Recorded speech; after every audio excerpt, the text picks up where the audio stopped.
Olá, bora desvendar hoje a ciência por trás do treino de atletas de elite? Vamos descobrir o que os melhores do mundo fazem de verdade para chegar no topo da performance. Pois é, parece meio maluco, né? Mas acredite, essa pergunta é a chave para entender a metodologia de treino mais eficaz que existe, usada por campeões olímpicos e mundiais. A resposta para isso pode virar de cabeça para baixo o jeito que a gente pensa sobre treinamento. Para a gente entender como tudo se conecta, vamos usar a ideia de uma pirâmide. É bem simples. Cada camada se apoia na de baixo e a base, a base é de longe a parte mais crucial de todas. Então vamos começar a montar essa pirâmide, peça por peça. Começando pela base, pelo alicerce de tudo, o volume de treinamento. Antes de pensar em intensidade, em tiros, em qualquer outra coisa, é o volume que sustenta o resto todo. É isso mesmo. O cientista do esporte Stephen Seiler, uma referência na área, coloca o volume como a camada número 1 na sua hierarquia de necessidades do treino. Ou seja, de forma bem direta, dedicar horas ao treino é a base, o ponto de partida que não dá para negociar. E olha, nada ilustra isso melhor do que um caso real. Pega o exemplo da esquiadora campeã mundial Bentz Gary. Aos 18 anos, ela treinava umas 350 horas por ano. Já no auge da carreira, quando ela estava ganhando tudo, esse volume mais do que dobrou. Foi para 800 horas anuais. A performance dela subiu junto com o volume. A relação é direta. E isso não é um caso isolado, não. Esse padrão se repete em todos os esportes de resistência. Corredores de elite batem umas 550 horas por ano. Agora, em esportes de menor impacto, como ciclismo ou natação, esses números disparam. Moral da história, para chegar no topo, o pessoal rala e muito. Beleza, já entendemos que o volume é rei. A base da nossa pirâmide está pronta. Mas como é que se organiza todo esse tempo de treino? Não é só sair por aí sem rumo, né? É aqui que entra a próxima camada, o projeto. Para entender essa distribuição, a gente precisa de um mapa. E na fisiologia, esse mapa é bem simples, dividido em 3 zonas.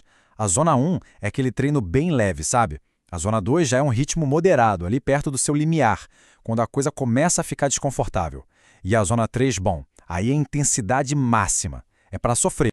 E tem um cara, o fisiologista Inigo San William, que treina os monstros do Tour de França, que bate muito na tecla da importância do treino de baixa intensidade. No nosso mapa, isso seria principalmente a zona 1. É nesse ritmo que o corpo vira uma máquina de queimar gordura e turbina as mitocôndrias, que são as verdadeiras usinas de energia das nossas células. Certo. Então, de todo aquele volume de treino, qual a porcentagem que um atleta de ponta passa nesse ritmo mais leve, construindo a base? A resposta pode surpreender. 80%.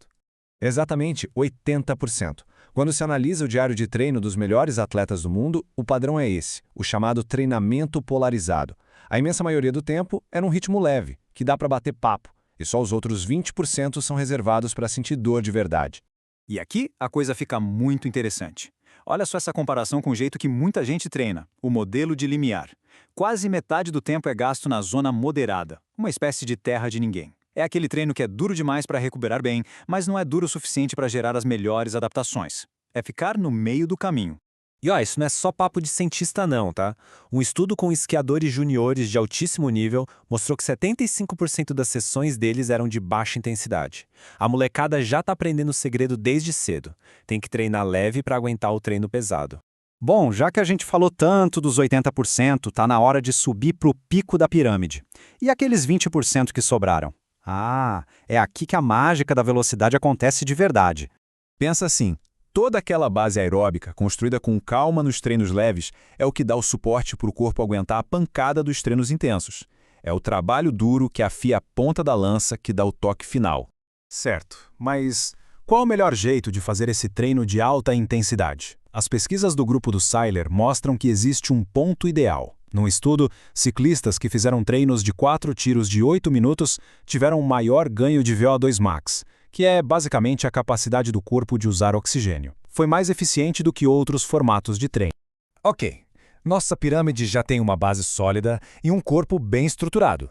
Falta só o quê? A cereja do bolo. Aquelas pecinhas lá no topo, o polimento final. Na hierarquia do Seiler, detalhes como periodização, treinar em altitude, aclimatação ao calor, o famoso polimento antes da prova, tudo isso entra por último, lá no topo.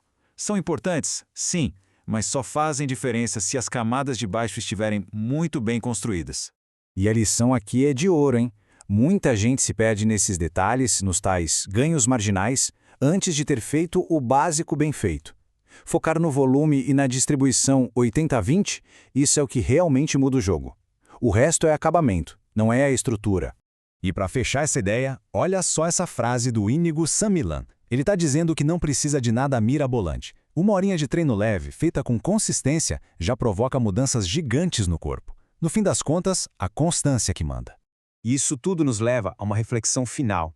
Aquela cultura do sem dor, sem ganho, muitas vezes leva a gente para o caminho errado, para aquela zona moderada que não é boa para nada.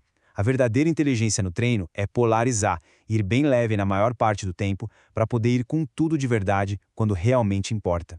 A pirâmide não mente.